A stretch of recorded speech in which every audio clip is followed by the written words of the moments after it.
Hi, I'm Dédé Wilson and I'm the author of Cake Balls. Today I'm going to show you how to make chocolate truffle balls using a cake mix. They're going to come together really easily and you're going to end up with a sophisticated dessert that you'll be proud to serve to anyone. It starts, as I said, with a cake mix. You're just going to use your favorite chocolate cake mix, baked in a 9x13 pan. And I just saved this bamboo skewer to show you that there are a few moist crumbs still clinging. Whenever you bake cake, you don't really want to bake it so that your cake tester comes out clean, because there's residual heat on the pan that's going to continue to bake the cake. So we have our 9x13 pan, and we're just going to bring these pieces of cake into a nice big mixing bowl. And to make the cake, you're just going to follow whatever directions there are on the particular box. So once the cake is in the bowl, this is a old-fashioned pastry blender, typically used to make pie crust, but these sharp blades are perfect for breaking the cake down into crumbs. And the cake is so moist, which is one of the reasons people love using cake mixes, that this happens very quickly, as you can see. Cake balls are great to make with kids. You can give this step for them to do. What's going to make this really luscious and extra special is what we add to it next. And what I've done is I've made basically a chocolate ganache, which is simply chocolate, chopped up semi-sweet chocolate and heavy cream, and melted it together. And I'm going to pour a little bit over the cake, and we're going to mix it together until it forms into a ball. And then using a broad spatula, sort of use a combination of cutting motions and smushing motions. And we're going to start working that chocolate ganache into the cake.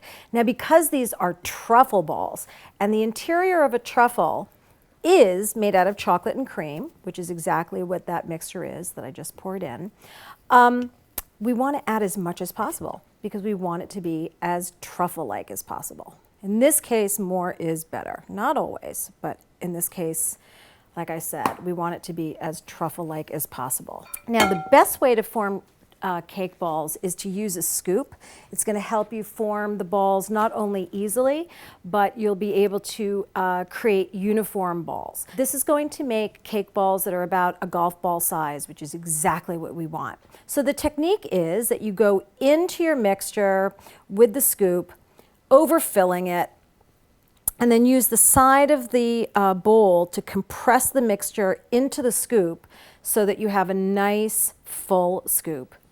Pop it out into your hand and then roll it around into a ball. This is the first step in the recipe that takes a little while. Certainly isn't difficult. You want to take your time because at this stage, the more round you form them, the rounder they are, the better they're going to look after they're dipped in the melted dark chocolate. These cake balls have chilled for at least 2 hours. You have to do that because you want them to hold together when we dip them in the chocolate. So now these are ready to go. And then you do need your chocolate that you're going to be dipping the cake balls into. These are truffle balls. So you want the chocolate to be a really high quality chocolate. Don't skimp here.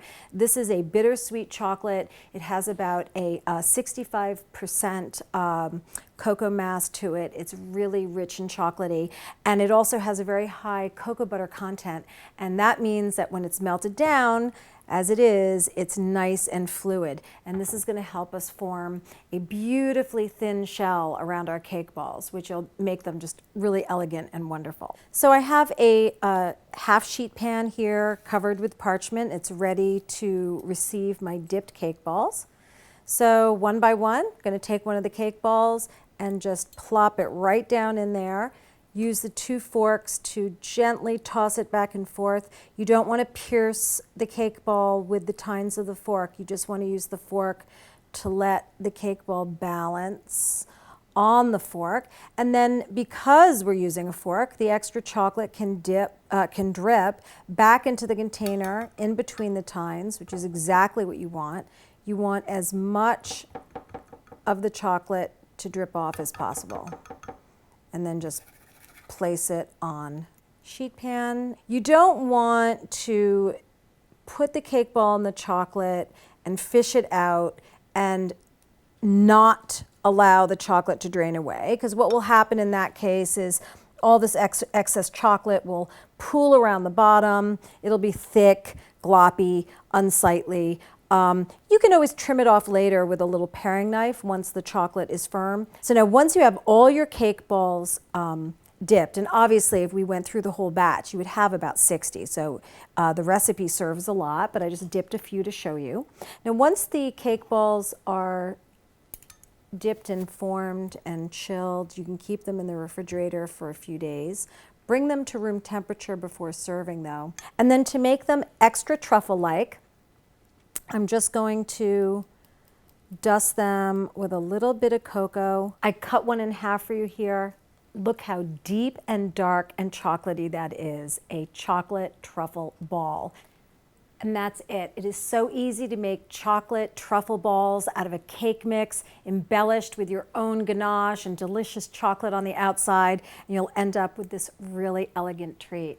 So be sure to check out my book, Cake Balls, more than 60 delectable and whimsical sweet spheres of goodness. There's a bunch of recipes in here, easy to more complex, and you can always find more recipes at Bakepedia.com, the baker's resource.